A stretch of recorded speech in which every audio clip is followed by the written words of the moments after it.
Você está no canal Eu Estudo a Lição com o pastor Samuel Camilo. Hoje é domingo, dia 28 de julho de 2024. E o tema que estudaremos na nossa lição da Escola Sabatina será Acalmando a Tempestade. O texto que serve como base para o nosso estudo é Marcos capítulo 4, versos 35 a 41, que diz assim: Naquele dia, sendo já tarde, disse-lhes Jesus, passemos para outra margem. E eles, despedindo a multidão, o levaram assim como estava no barco, e outros barcos o seguiram. Ora, levantou-se grande temporal de vento e as ondas se arremessavam contra o barco, de modo que o mesmo já estava a encher-se de água. Jesus estava na popa, dormindo sobre o travesseiro. Eles o despertaram e lhe disseram: Mestre, que te importa? Não te importa que pereçamos? E ele, despertando, repreendeu o vento e disse ao mar: Acalma-te, emudece. O vento se aquietou, fez-se grande bonança. Então lhes disse: Por que sois assim tímidos? Como é que não tendes fé?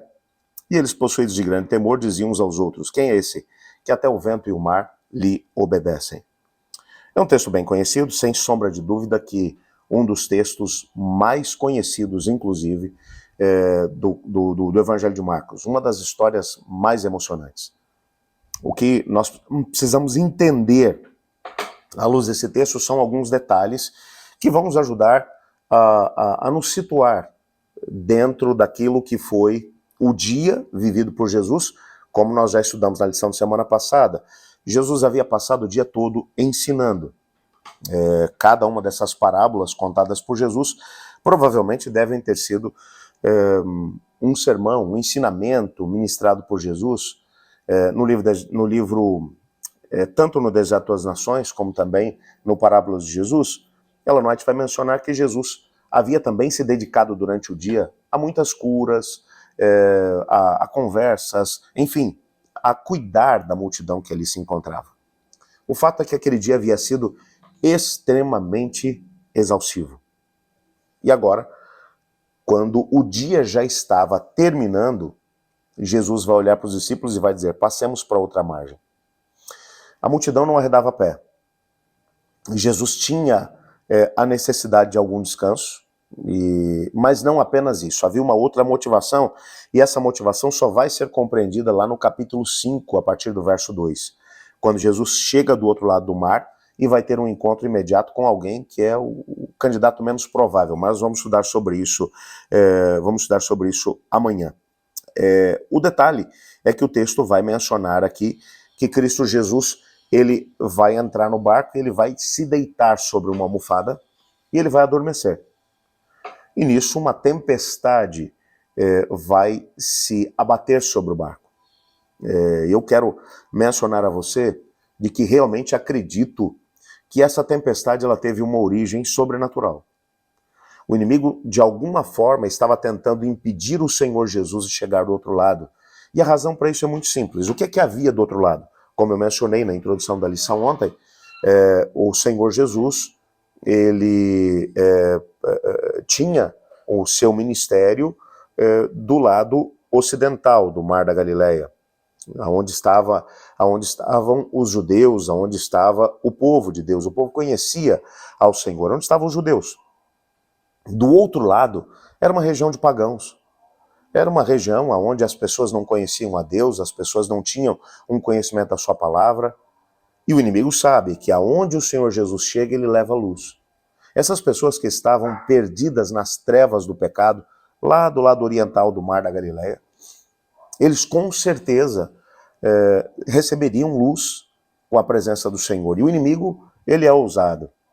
E ele tenta, de alguma forma, impedir que o Senhor Jesus chegue do outro lado. Eu acho isso aqui extraordinário, porque enquanto o inimigo está fazendo o melhor que ele pode, ele cria ventos, tempestade, ondas imensas que vêm sobre o barco, e é um barquinho pequeno, é um barco de pesca, era o barco de Pedro, e enquanto Pedro está dirigindo ali aquele barco, está navegando, muitas tempestades ele já tinha enfrentado naquele mesmo mar, mas agora parece que aquela tempestade era diferente, tudo que ele fazia, nada dava certo. Você imagina os discípulos tentando correr de um lado para o outro para tentar resolver essa situação e nada funciona.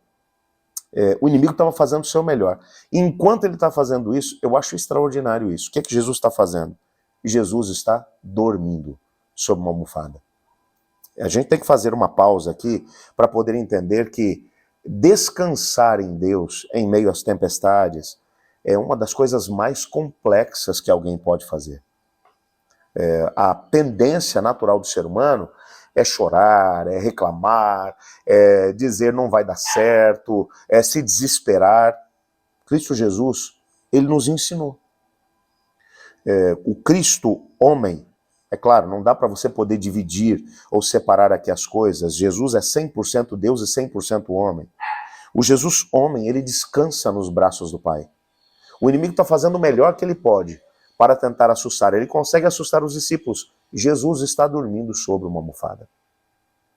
Jesus se levanta no meio do temporal, um raio ilumina a noite, Pedro olha para o lado e vê a onda que quando se quebrasse em cima do barco, o barco iria para as profundezas do mar, pelo menos era esse o entendimento de Pedro, e Pedro vai gritar, Senhor, salva-nos que estamos perecendo.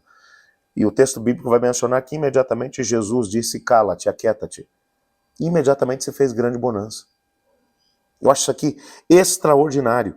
E eu gostei muito aqui da maneira como o autor da lição trabalhou, porque ele vai trazer aqui o Salmo 104, versos 1 a 9, e vai dizer, bendiz a minha alma ao Senhor, meu Deus, Deus meu, como tu és magnificente, sobrevestido de glória e majestade, coberto de luz como de um manto.